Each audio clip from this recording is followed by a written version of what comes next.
tänään. Ville Lampinen on merkit on lyöty ja Lampinen on kyllä niin kokenut juoksija, että on kyllä erinomainen jänistäjä näihin vauhdin pitäjä, ei jänistäjä, jänis näihin keskimatkan juoksuun. Emil Danielsson siinä Joonas Rinteen vierellä ja Danielsson kyllä tarjoaa mielenkiintoisen vastuksen myös Rinteelle ja en tiedä soitellaanko tässä sitten jo vähän niin kuin Ruotsiottelunkin ensisävelmiä. Shane Bracken Irlanti, Anthony Carmieri Yhdysvallat, Sam Blake Australia.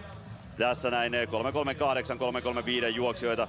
Ja Leonard Marquén ennakkoluulottomasti lähti tonni vitosella nuoremman polven juoksija haastamaan Joonas Rinnettä. Se ehkä maksoi sitten lopulta mitalin, mutta hän oli se ykköshaastaja, joka halusi Rinteeltä ainakin lyödä vähän painetta siihen juoksuun. Nagia Mori, Samu Mikkonen, Joni Virkkala, Väinö Venetjoki, Jonni Ikonen, Aleksi Ylipeltola, Harri Hynnynen, Otto Kolppanen, Leevi Tähtinen, Jani Tytärniemi. 17 juoksijaa tonni vitoselle, tietenkin vähän eri tasoisia, mutta alussa voi olla vähän ruuhkaa. Joo, voi olla ruuhkaa ja voi olla lopussakin ruuhkaa siellä loppusuoralla. Että aika tasainen porukka tuossa on siinä 3.35-3.38 tuntumassa aika monta kaveria ja aika hyvät kirittäjät kyllä pitäisi olla Joonas Rinteelle. Toivottavasti Joonaksella on tänään hyvä meno päällä, niin tästä voi juosta varmasti hyvän ajan. Ja tuulikin on tyyntynyt pikkasen täällä, että täällä on aika hyvät olosuhteet. 3.35.20 Joonas Rinteen Suomen ennätys ja monella on varmasti haluja tänään niille ajoille juosta, koska siinä lyötäisiin PP:tä tauluun monelle, mutta se ei ole kuitenkaan niin iso parannus. Danielsson on painellut urallaan nopeamminkin kuin toi aika. Ja Danielsson myös pidemmillä matkoilla. EM Roomassa oli 5 tonnin 12. Mutta kyllä tonni vitonenkin kulkee. Miten kulkee tänään? Joonas sinne asettuu siinä Ville Lampisen ja Emil Danielssonin taakse kolmanneksi. Anthony Carmieri, yhdysvaltalainen, on siinä.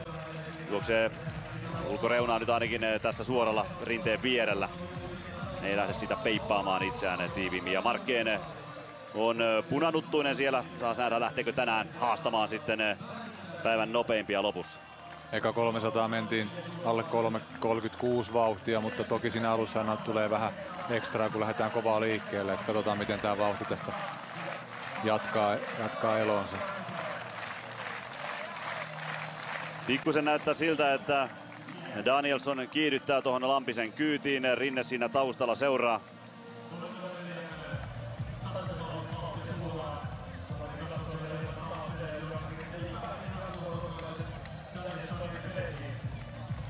Samu Mikkonen siellä, Tampereen pyrintö.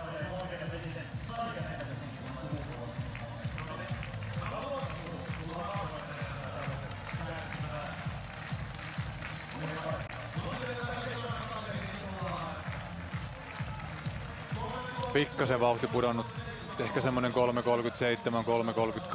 3.38 loppuaikaa. Nyt tää kierros on tosi tärkeä, että jos tässä vähänkin vauhti tippuu, niin sitten on vaikea juosta enää mitään ihan huippuaikaa. Että nyt olisi tärkeää, että jaksettaisiin tää kierros painaa hyvää kyytiä. Lampinen on hommansa hoitanut, Danielsson vetää ja on vetänyt siinä pienen raon. Sitten Rinne ja Anthony Carmieri siinä tällä hetkellä kilpailussa kolmantena, mutta kyllä siellä muitakin on halukkaita kärkikamppailuun. Sam Blake, Shane Bracken myös kärkkyvät omaa paikkaansa parhaimpien kanssa, mutta miten pärjää Joonas Rinne tässä vedossa? Hyvin Danielsson kyllä painaa nyt, että näyttää, että vauhti pysyy aika hyvin. Marquén tuon ryhmän viimeisenä tällä hetkellä, kun siinä on 6 miestä irti. Ja lähdetään viimeiselle kierrokselle. 2.40. Kyllä tästä pystytään juoksemaan vielä 3.36kin, jopa hyvällä viimeisellä rundilla. Mutta kuka tämän kilpailun voittaa, se on myös tämä kilpailun suola. Kun Danielsson vetää yhtenä jonona, siinä mennään. Bracken ja Carmieri nyt lähtevät nostamaan sijoituksia siihen Rinteen edelle ja uhkaamaan jopa Danielssonia. Carmieri, yhdysvaltalainen, ottaa kärkipaikan. Bracken siinä takana ja pikkusen Rinne jää, mutta niin jää myös Danielssonkin. Ja Danielssonin evät on täysin syöty. Sieltä kuittaa myös Leonard Marquén ruotsalaisen ohi. Ja näin käydään kärkikamppailu sitten Carmierin ja Brackenin välillä. Rinne siellä taustalla. Marquén on tosi lähellä. ja tulee juoksemaan Aimaan Rinteen kintereillä maaliin ja voittoaika siellä 3:37 pinnassa ja tästä sitten useamman sekunnin Rinne, mutta katsotaan mikä on Markkenin aika vielä, kun tonni vitosen tulokset lyödään tauluun. Yhdysvaltalainen 3:37.19 ja juoksee ennätyksensä. Bracken